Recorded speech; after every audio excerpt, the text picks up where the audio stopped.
Section C. The British physicist Thomas Young explained the interference of light using the principle of superposition of waves.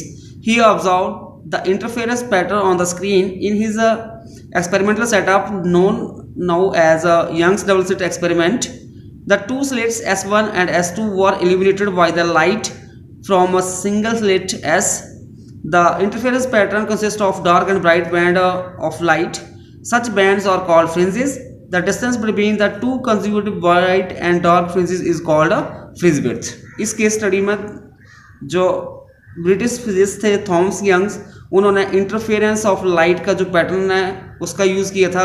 जब आपके पास दो waves जो super impose करती हैं तो हमारे पास white and dark band appear होते हैं स्क्रीन के ऊपर। और इस जो ये एक्सपेरिमेंट है इसको हम जानते हैं, हमारे पास ये यंग्स डबल स्लिट एक्सपेरिमेंट है।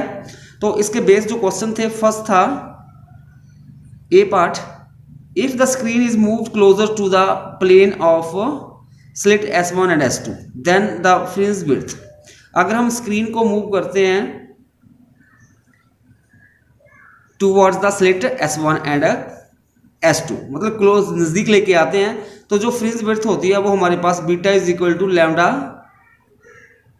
D over D. मान लो आपके पास ये सिंगल सोर्स ऐसा आ गया, यहाँ पे हमारे पास ये दो स्लिट्स है S1 और S2, और इसके द्वारा जो फ्रिंजेस बन रही है हमारे पास स्क्रीन यहाँ पे हमने प्लेस करके रखी हुई है। इसके ऊपर हमारे पास ब्राइट और डार्क बैंड अपीयर होंगे इस तरह से।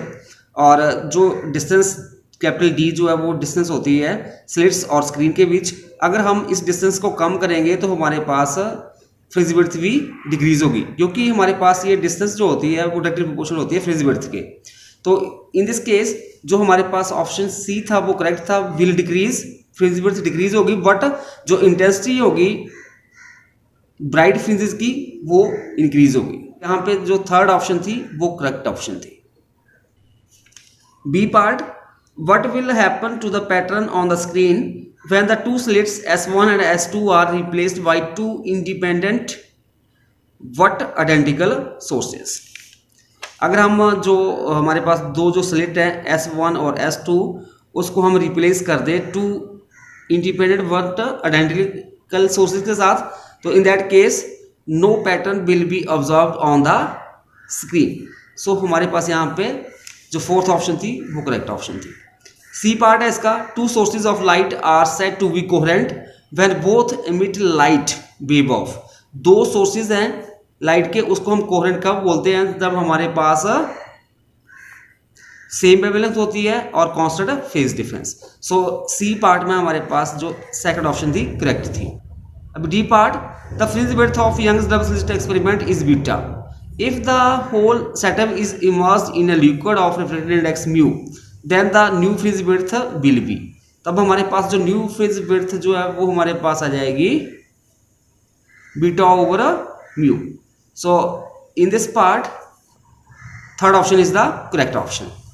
लास्ट वन आता है हमारे पास E part, the total path difference between two wave meeting at point P1 and P2 on the screens are 3 lambda by 2 and 2 lambda respectively. Then जो पाथ डिफरेंस है P1 3 लैम्डा बाई 2 है।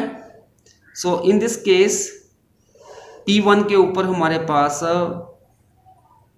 Dark band appear होंगे और P2 2 lambda है तो यहाँ पे bright. सो यहाँ पे option fourth option is correct. A bright fringe is formed at P2 and a dark fringe formed at P1.